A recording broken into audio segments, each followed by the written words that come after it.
في البداية بقى خلينا مثلا نبدأ بخلود ونقول لك كلمينا عن نفسك أكتر وعن المواهب اللي انت بتشاركي فيها أو بتقدميها بشكل عام. أنا خلود قبيل، عندي 24 سنة، من محافظة الشرقية، خريجة جامعة الزقازيق، كلية آداب قسم اللغة العربية. الحقيقة بدايتي في مجال الكتابة كانت من وأنا عندي 15 سنة. ابتديت إن أنا أكتب مع نفسي. كتبت عادي في كراسة زي أي بنت صغيرة، وما كنتش متخيلة إن الحاجات دي تتقري يعني أو كده. جه في يوم والدي شافها فقال لي مين اللي كتب الحاجة دي، قلت له أنا.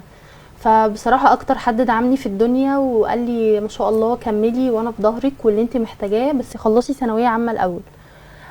ركزت في ثانويه عامه. الحمد لله انا كنت شاطره جدا في الدراسه من اولى ابتدائي لعند تانية ثانوي، وعندي شهادات استثمار من المدرسه نفسها والاداره. وعندي شهادات تقدير كتيره جدا جدا جدا. جه في ثانويه عامه للاسف انا البنت الوحيده اللي نزلت في 5 مواد. كانت بالنسبه لي وبالنسبه لاهلي وكل الناس صدمه، يعني كانوا منتظرين ان خلود دي دكتوره. فبصراحه ما ركزتش في بوينت التعليم ده خالص. ابتديت ان انا اتقفلت منه حرفيا يعني. ابتديت ان انا اركز في مجال الكتابه. الحمد لله ربنا كرمني، و15/10/2021 اخدت افضل كاتبه في سن ال20. وعندي اعمال تانية كتير انتشرت زي تجارب شائكه ورسومات الروح. وابتديت بعد فتره ركزت في مجال الشغل وانا في الجامعه. اشتغلت من وانا في اولى جامعه، ابتديت ان انا اعتمد على نفسي اعتماد كلي. والحمد لله بقى عندي براند بتاعي، وابتديت ان انا اشغل ناس معايا، وواحده واحده قدرت ان انا احقق اهداف من اللي انا نفسي فيها.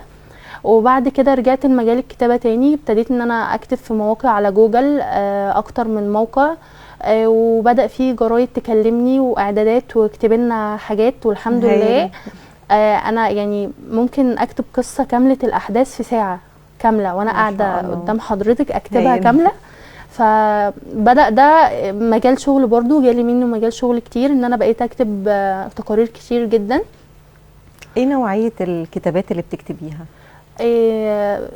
قصص خواطر وقصص عادية جدا بتدور حول المجتمع والبنات والشباب. اجتماعية يعني. اجتماعية تمام. والحاجات التانية اللي على جوجل مقالات بقى بخصوص المواهب والشباب والدعم ليهم وكده.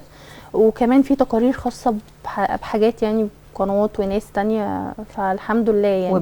البراندات بقى التانية دي براند ايه؟ ملابس يعني؟ مجال الملابس ان شاء الله. انا بشتغل على نفسي بقالي 4 سنين. وهدفي ان شاء الله واللي انا هعمله قريب جدا ان انا هيبقى عندي اكبر شركة استيراد وتصدير في مصر كلها ان شاء الله يعني. طيب